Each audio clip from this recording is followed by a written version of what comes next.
আপনি কি শত চেষ্টা করেও ইন্ডিয়ান ভিসা পাচ্ছেন না? তাহলে এই ভিডিওটি আপনার জন্য। আমি এখন আপনাদেরকে ইন্ডিয়ান মেডিকেল ভিসা খুব সহজে কি করে পেতে হয় তা স্টেপ বাই স্টেপ বলবো। আমরা কিছু ডকুমেন্ট সঠিকভাবে সাবমিটের মাধ্যমে ইন্ডিয়ান ভিসা খুব সহজে পেতে পারি।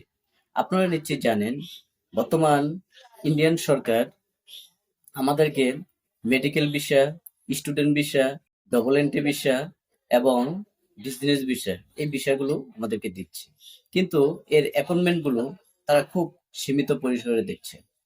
যে অ্যাপয়েন্টমেন্ট গুলো তারা দিচ্ছে তাও দালালদের হাতে চলে যাচ্ছে।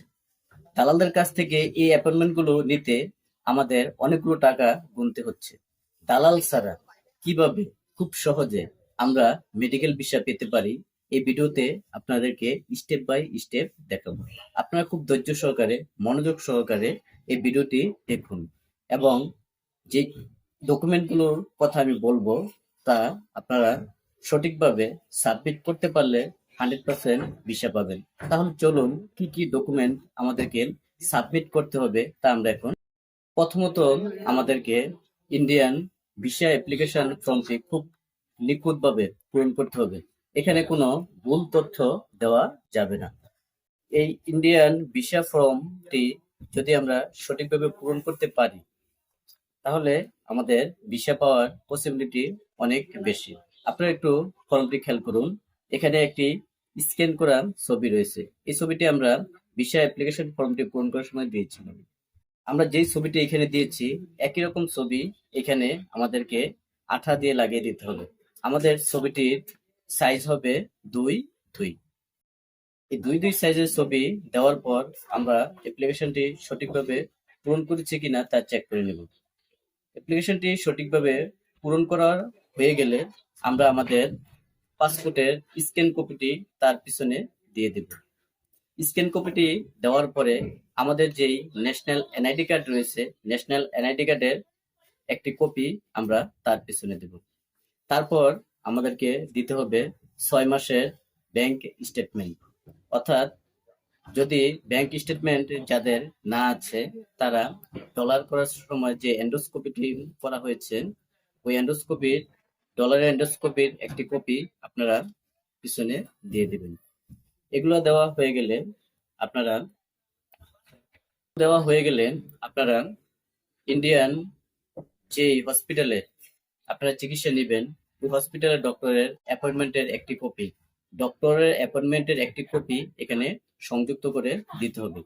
আপনারা যারা পুরাতন রোগী অর্থাৎ যারা ইতোপূর্বে ইন্ডিয়াতে ডক্টর দেখিয়েছেন ওই ডক্টরের সমস্ত কাগজপত্রগুলো ফটোকপি করে এটার পিছনে অ্যাডজাস্ট করে দিতে হবে।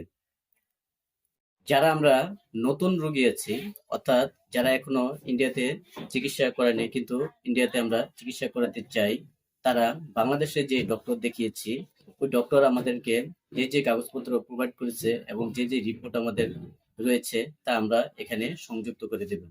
এগুলো সংযুক্ত করে দেওয়ার পর আমাদের যেই বিদ্যুৎ বিলের কপিটি রয়েছে এই বিদ্যুৎ বিলের কপিটিও আমরা সংযুক্ত করে দেব। এই সমস্ত পেপারগুলো সংযুক্ত করে দেওয়ার পর আমরা এরকম একটি খামে অর্থাৎ এরকম একটি ইনভেলপে ভরে সমস্ত পেপারগুলো আমরা এই ইনভেলপে ভরে দেব। ভরে দিয়ে আমরা এটা আঠা দিয়ে লাগিয়ে দেব। এখন ইনভেলপের উপরে কিছু তথ্য লেখার প্রয়োজন পড়বে। কি তথ্য লিখতে হবে আপনারা খেয়াল করুন। এই তথ্যগুলো হলো এরকম। আমার ভিডিওর মধ্যে এই তথ্যগুলো আমি দিয়ে দিচ্ছি। আপনারা খুব মনোযোগ সহকারে এগুলো দেখে সঠিকভাবে পূরণ করে নেবেন। এখন আমাদের প্রথম স্টেপ শেষ হলো। দ্বিতীয় স্টেপে আমরা কি করব? আমরা ইন্ডিয়ান হাই কমিশন অফিসে চলে যাব। ইন্ডিয়ান হাই কমিশন অফিসটি রয়েছে বারিধারা আমেরিকান এম্বাসির ওইখানে আপনারা খোঁজ নিলেই ইন্ডিয়ান এম্বাসিটি পেয়ে যাবেন অর্থাৎ ইন্ডিয়ান হাই কমিশনের যে অফিসটি রয়েছে ওই অফিসটি আপনারা পেয়ে যাবেন। সেখানে চলে যাবেন। সেখানে গিয়ে আপনারা সরাসরি ইন্ডিয়ান হাই কমিশনের ভিতরে চলে যেতে পারবেন না। সেখানে যে সিকিউরিটি গার্ড রয়েছে এই সিকিউরিটি গার্ড এর কাছে আপনারা এই পেপারগুলো অর্থাৎ আপনার যে হাতে থাকা এনভেলপটি তার কাছে জমা দিয়ে আসবেন এবং সে আপনাকে সঠিকভাবে বলে দিবে আপনার কি করণীয়। আমরা আমাদের পেপারগুলো ওইখানে জমা দিয়ে আসার পর ইন্ডিয়ান হাই কমিশন আমাদের ডকুমেন্টগুলো খুব ভালোভাবে পর্যালোচনা করে তারা যদি মনে করে যে আমি ইন্ডিয়ান মেডিকেল ভিসা পাওয়ার উপযুক্ত, তাহলে তারা 3 থেকে 15 কর্মদিবসের মধ্যে আমাকে ফোন করে জানিয়ে দেবে। তারা ফোন করে জানিয়ে দেবে তাদের ভিসা সেন্টারের নাম। যেমন আমরা যারা ঢাকা বিভাগে বাস করি তারা সাধারণত যমুনা ফিউচার পার্কস্থ ইন্ডিয়ান ভিসা সেন্টারে আমরা আমাদের কাগজপত্রগুলো জমা দিয়ে থাকি। তাহলে যে যেই প্রান্তেই হোক তারা জানিয়ে দিবে তাদের নির্দিষ্ট ভিসা সেন্টারের নাম। আমরা সেখানে চলে যাব।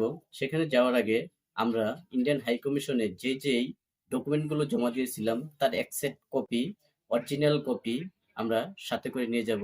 সাথে আমাদের মূল পাসপোর্টটিও নিয়ে যেতে হবে। এগুলো নিয়ে যাওয়ার পর ওইখানে জমা দিয়ে দিব। জমা দিয়ে চলে আসব। এই প্রসেসে কাজ করে আমার এই গাইডলাইন ফলো করে আমার পরিচিত কয়েকজন ভিসা পেয়েছে। আপনারাও যদি এই গাইডলাইনটি সঠিকভাবে ফলো করেন তাহলে আপনারাও 100% ভিসা পাবেন। বন্ধুরা, তাহলে ভিডিওটি যদি আপনাদের কোনো উপকারে আসে তাহলে একটি লাইক, কমেন্ট, শেয়ার করে অন্যকে জানিয়ে দেওয়ার সুযোগ দেবেন। ধন্যবাদ সকলকে।